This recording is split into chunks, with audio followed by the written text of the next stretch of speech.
ప్రభునామంలో మీ అందరికీ వందనాలు. మరొక కథ స్టోరీతో మీ ముందుకు వచ్చేసాను. దర్శనికపాల్. దేవుడు తాను ప్రేమించే వారికి ఏవి సిద్ధపరచునో అవి కంటికి కనబడలేదు, చెవులకు వినబడలేదు, మనుషుల హృదయమునకు గోచము కాలేదు. ఒక ఊరిలో ఒక పేద అబ్బాయి ఉండేవాడు. అతను ప్రతిరోజులాగే సబ్బులు అమ్ముకునేవాడు. అలా అమ్ముకుంటూ ఉంటే అతనికి చాలా దాహం వేస్తుంది. దాహంతో ఒక ఇంటి తలుపు తట్టి, దయచేసి నాకు చాలా దాహంగా ఉంది, నీళ్లు తీసుకొస్తారా అని అంటే ఒక అమ్మాయి నీళ్లకు బదులు పాలు తీసుకొని వస్తుంది. గ్లాసుడు పాలుని తాగి దీనికి బదులు నేను ఏమైనా చెల్లించాలా అని అడిగితే, మంచి చేసినందుకు ప్రతిఫలము మేము ఆశించము అని అంటుంది ఈ అమ్మాయి.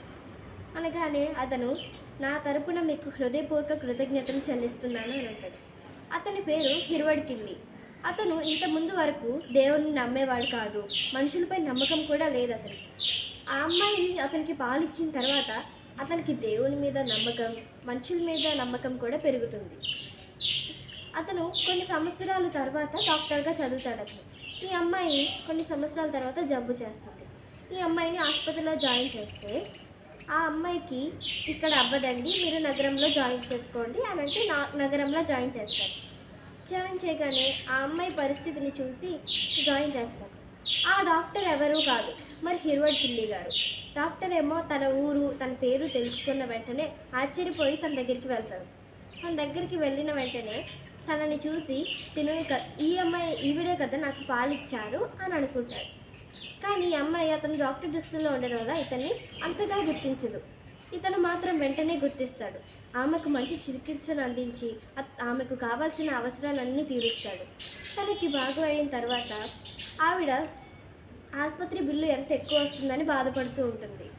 ఈమెకు బిల్లు ఇవ్వడానికి ముందు డాక్టర్ గారు ఆమెకు బిల్లు ఇవ్వడానికి ముందు నా దగ్గరికి తీసుకొని రండి అని చెప్పిన వెంటనే వీళ్ళు డాక్టర్ గారికి ఇస్తారు. ఇచ్చిన వెంటనే అతను ఏదో రాస్తారు హాస్పిటల్ బిల్లు మీద. వెంటనే ఆవిడకి ఇచ్చేస్తారు. ఇచ్చిన తర్వాత ఆవిడ హాస్పిటల్ బిల్లు దగ్గర చదివితే paid in full with glass of milk అనేసి హిర్వడ్ కిల్లీ అని సిగ్నేచర్ పెట్టేస్తుంది. ఆవిడ అది చూసి ఎంతో ఆనందిస్తారు. దానికి అర్థం ఏంటంటే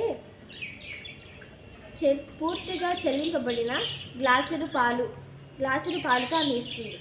ఈవిడ అది చదివి ఎంతో ఆనందిస్తుంది. ప్రభువా, నీ ప్రేమ మనుషుల హృదయంలో ఫలింపజేసి వారి చేతుల ద్వారా విస్తరింపజేస్తున్నావని ప్రార్థన చేసి ఆమె ఆనందిస్తుంది.